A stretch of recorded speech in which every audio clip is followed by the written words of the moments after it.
across small gardens, dirt paths, and no grass. One familiar confrontation never seems to lose its tension.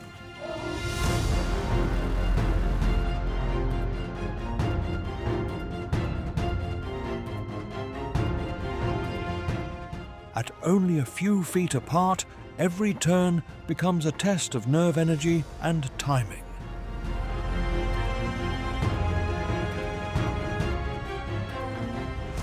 Here, the advantage usually belongs to the one that moves more precisely.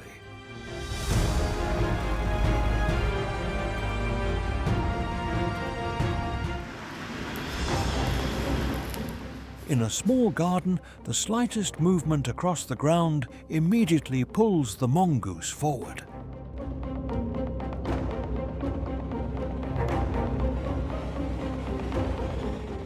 From the open patch, the cobra slowly raises the front of its body, spreads its hood, and holds a defensive posture. But the mongoose keeps driving quick bites toward the head. After only a few rapid turns, the cobra's movement begins to slow, and its defensive rhythm loses the precision it had at the start. An adult mongoose usually weighs around 1.5 to 5 pounds, and its neural reaction time can be as short as 60 to 80 milliseconds. A cobra may reach 4 to 7 feet in length and often relies on its first strike to maintain a safe distance. When the cobra stops moving, the small garden is left with a quiet reminder that patience can sometimes create the decisive advantage.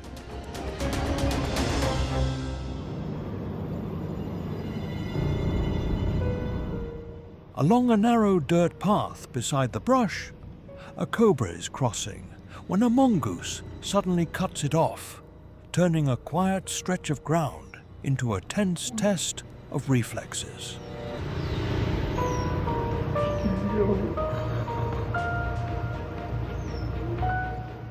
It does not rush in immediately.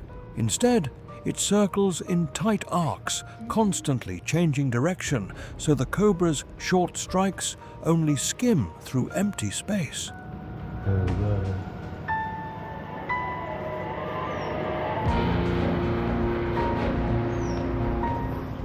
Each time the cobra slows for even a brief instant, the mongoose closes in with a quick bite and pulls back before the counter-strike can fully unfold.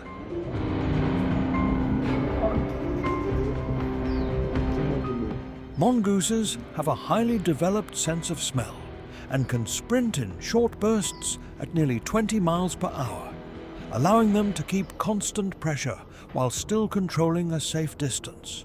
The pursuit ends only when the cobra slips deep into the roadside brush and the patch of ground falls quiet again.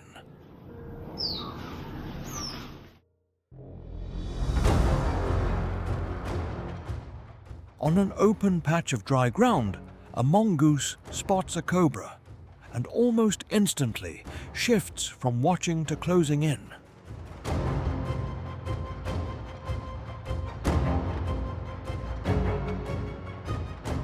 The cobra lifts the front of its body high to hold distance, but the mongoose keeps launching short bursts toward the head, then pulling back before the snake can settle its posture.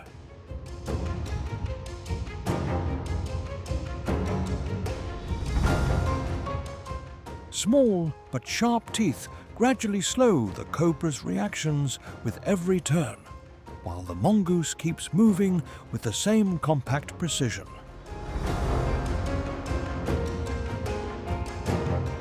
Some mongoose species show changes in acetylcholine receptors that reduce sensitivity to snake neurotoxins. Even so, their greatest advantage still lies in controlling the angle of approach.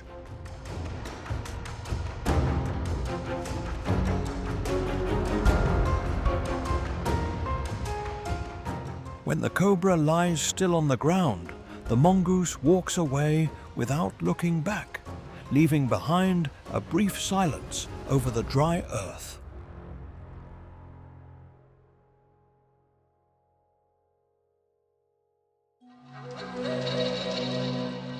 On a grassy hillside, a mongoose patiently circles a Cape cobra, holding its head high above the ground.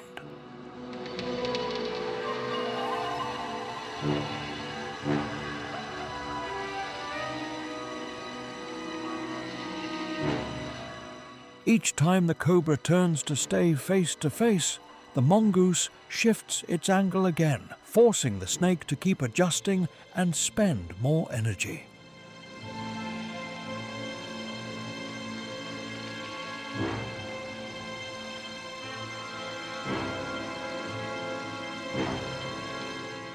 When a small opening appears, one precise bite held for only a few seconds is enough to noticeably slow the Cape cobra's reaction rhythm.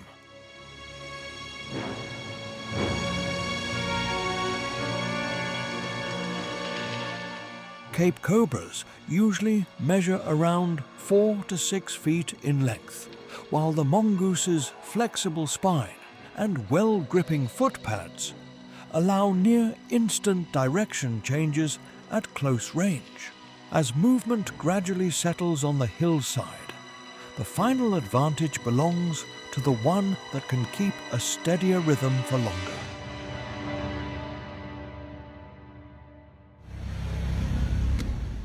In a brickyard behind a house, a mongoose slowly approaches a cobra holding a defensive position near the edge of open ground.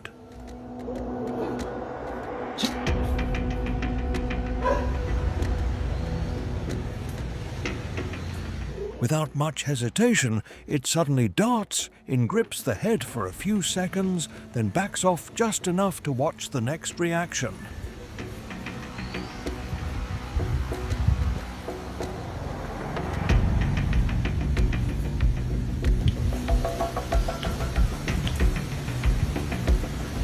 The sequence repeats with almost the same rhythm each time, and with every exchange, the cobra reacts a little more slowly.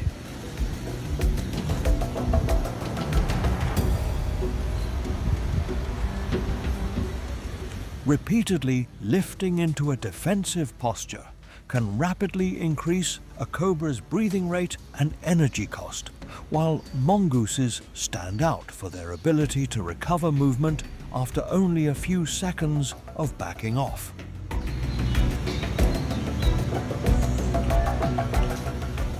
When the yard grows quiet again, the encounter closes in a way that feels calm but full of pressure.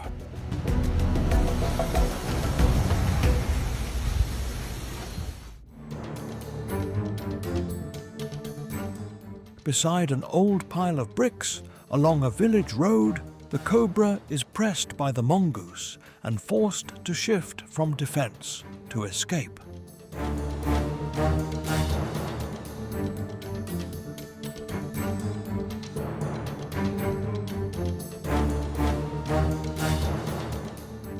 Each time the snake tries to slide through a narrow gap, the mongoose rushes forward with short, rapid steps, dodging strikes while searching for quick bites to the head and neck.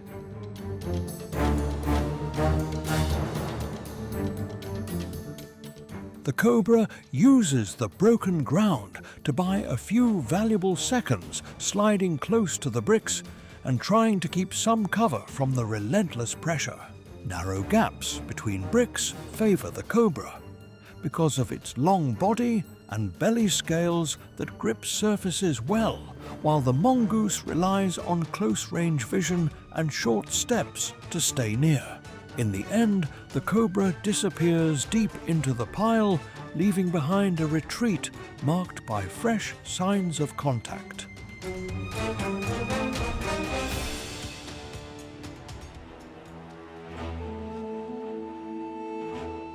On the dusty ground of southern India, a small clearing between low grass quickly becomes the stage for a tense confrontation.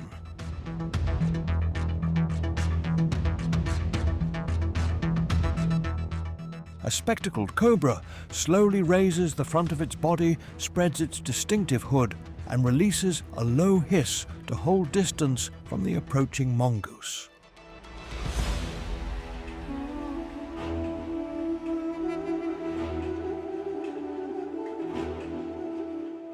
The mongoose keeps circling, forcing strike after strike until the cobra's defensive rhythm begins to slow and a brief opening appears.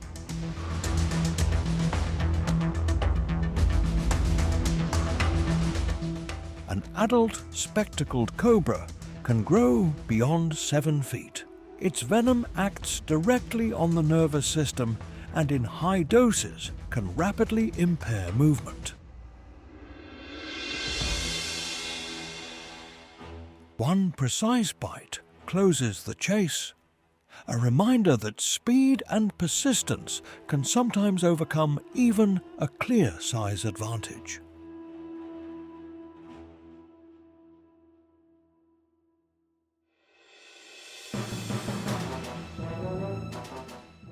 Across wet ground under the rain, the cobra keeps launching short strikes toward the mongoose.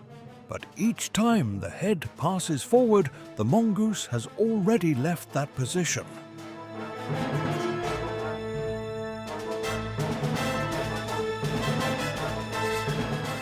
The mongoose does not rush to counter. It circles with a low center of gravity, patiently reading every movement.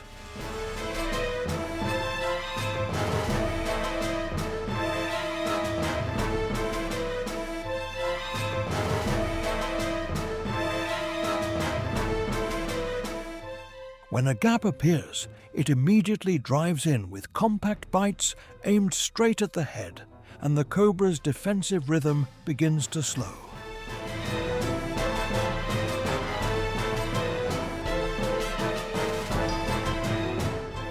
Wet soil reduces the cobra's traction during strikes, while the mongoose's long tail and low center of gravity help it stay balanced on slick ground. By the time the rain softens, only the fading traces of a finished encounter remain.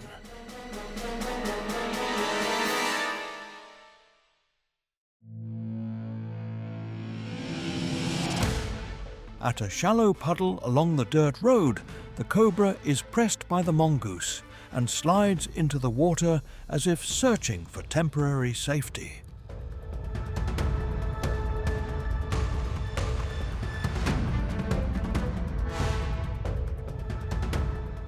Lying low in the murky water, it keeps its head facing forward while the mongoose moves constantly around the edge, waiting for the right moment to close in.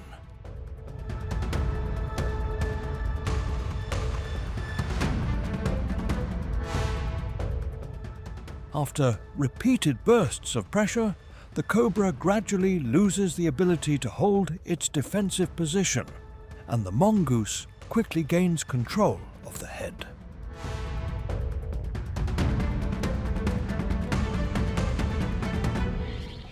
In shallow water, drag noticeably reduces the cobra's head swing range, while the mongoose can still produce short bursts of acceleration at close distance.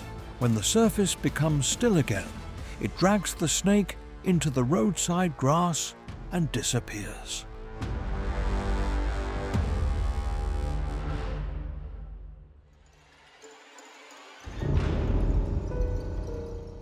In a shallow drainage ditch, the cobra tries to slide away after a bite to the head has already slowed its movement.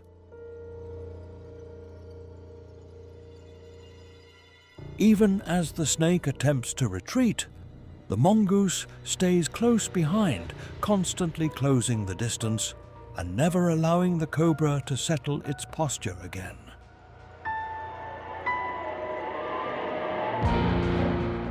In the narrow, shallow ground, each time the snake changes direction, the mongoose catches the moment and lands another short, precise bite. cobras can move efficiently through complex terrain, but once the head loses stability, orientation, and defensive rhythm decline very quickly. Once it senses that the snake can no longer resist, the mongoose pulls it away and the chase comes to an end.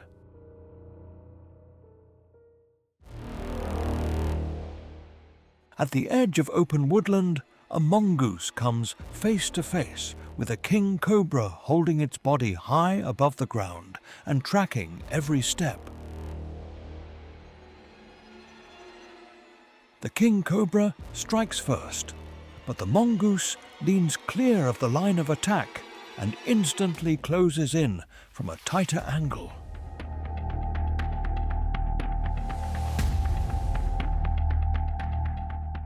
One bite locking onto the head for only a few seconds is enough to slow the counter-reaction, and after several more quick advances, the snake begins to retreat.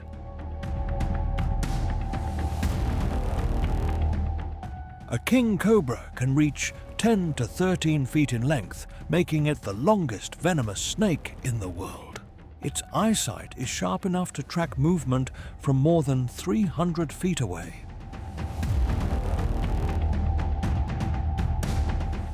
When the woodland falls quiet again, the king cobra chooses retreat, as if recognizing that the opponent in front of it will not yield easily.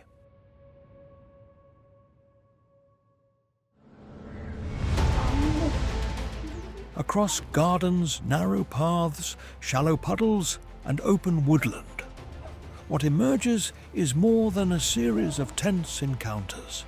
It is a lesson in adaptation.